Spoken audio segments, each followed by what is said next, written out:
অনিমিকা, তোর জন্য বাজারের তো একটা জিনিস নিয়ে আইছি। কি নিয়ে আইছো বাজারে তো আমার জন্য? এই দেখ, তোর জন্য বাজারে তো কালো কার কিনে নিয়ে আইছি। এ কি করব আমি? ওই কালো কারটা তোর পায়ে বাঁধবি, যাতে তোর দিকে কেউ নজর না দিতে পারে। ঠিক আছে মা। ও মা, তাহলে আমার একটা তো আমি একটা পাই ভাত বানি।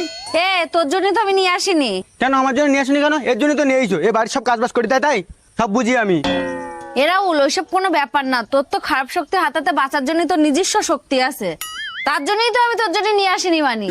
ঠিক আছে মা, তোদের এইসব মেয়ে ছেলেদের খারাপ নজরতে বাঁচার জন্য এসে পায়ে পড়তে হয়, আমাদের লাগে না। ধর। ও মা, তুমি ওর জন্য নিয়ে আসোনি কেন গো?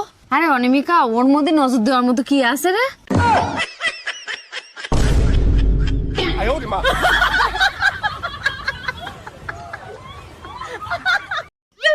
ও দিদি, একটু দাঁড়াও দাঁড়াও।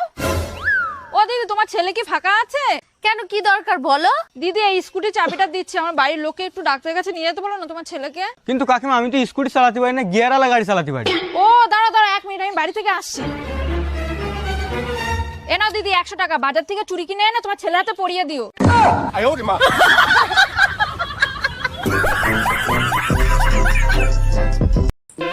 দাদা, আমার 10 তার দাও দিনি। এরা বলে বৌদির 10 তার দিছা। ঠিক আছে, দাঁড়াও দিচ্ছি। বৌদি, এই ফ্যান তুমি কত টাকা দিয়ে কিনে আনলে? দাদা, এই ফ্যান 2500 টাকা দিয়ে কিনে নিয়ে এসে। এই ফ্যান তুমি 2500 টাকায় কিনে নিয়েছো? আমার কাছে তো গাদা পড়ে আছে, আমার কাছে নিলে তোমার 1500 টাকা নিতাম। কি, তুমি এই ফ্যান 1500 টাকায় বিক্রি করছো? আমার তাড়াতাড়ি 1000 টাকা ফেরত দাও। কেন, তোমার 1000 টাকা ফেরত দিতে হবে কেন? 1000 টাকা ফেরত দিবা কেন? ও মা, সকালবেলা আমি এই দোকানতে 8000 টাকাতে ফ্যানটা নিয়ে গেছি ওই দাদার কাছ থেকে।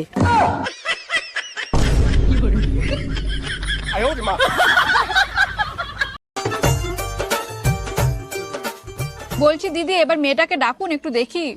রাহুল, যা তোর বোনের এবার ডেকে নিয়ে আয়। ঠিক আছে, অনেকটা চল, মা ডাকছে। ঠিক আছে, চল।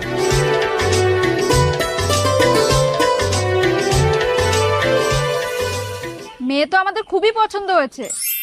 তা মা, তুমি কতদূর পড়াশোনা করেছো? আমি 10 অবধি পড়াশোনা করেছি। তা মা, তুমি রান্না বান্না সবকিছু করতে পারো তো? হ্যাঁ হ্যাঁ, আমার মেয়ে রান্না বান্নার কাজ সব পারে। তা মা, তোমার হাতের কিছু বানিয়ে খাওয়াও তো। কেন?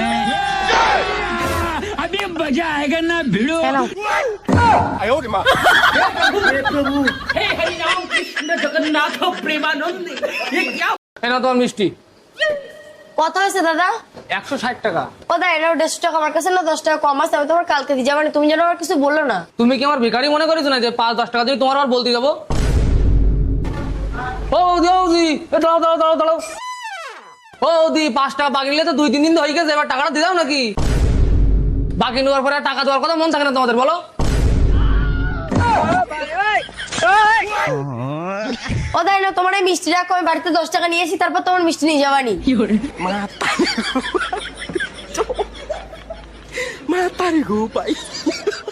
ম্যাডাম, তোমাদের কারেন্টের মিটারটা একটু দেখাতে পারতে? শোনা, কারেন্টের অফিসে চাকরি করে সবার প্রথম আমাদের বাড়ি চলে আসছো। মেয়ে কিরা রে? তাহলে মার সাথে আজকে আমাদের বিয়ের কথাটা বলি ফেলো। তাহলে তোমার মার সাথে আমার আজকে পরিচয় করাই দাও। ও মা, এ হলো রাহুল, এ কারেন্টের অফিসে এসছে। আমরা দুজন দুজনকে অনেকদিন থেকে। বাবা, মাঝে সাঝে একটু কারেন্ট চুরি করি, তাই বলে জন্য তুমি মিটারের তার কেটে দিও না।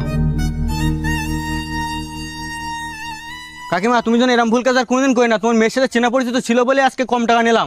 हे प्रभु हे हरि राम कृष्ण जगन्नाथ प्रेमानंद ये क्या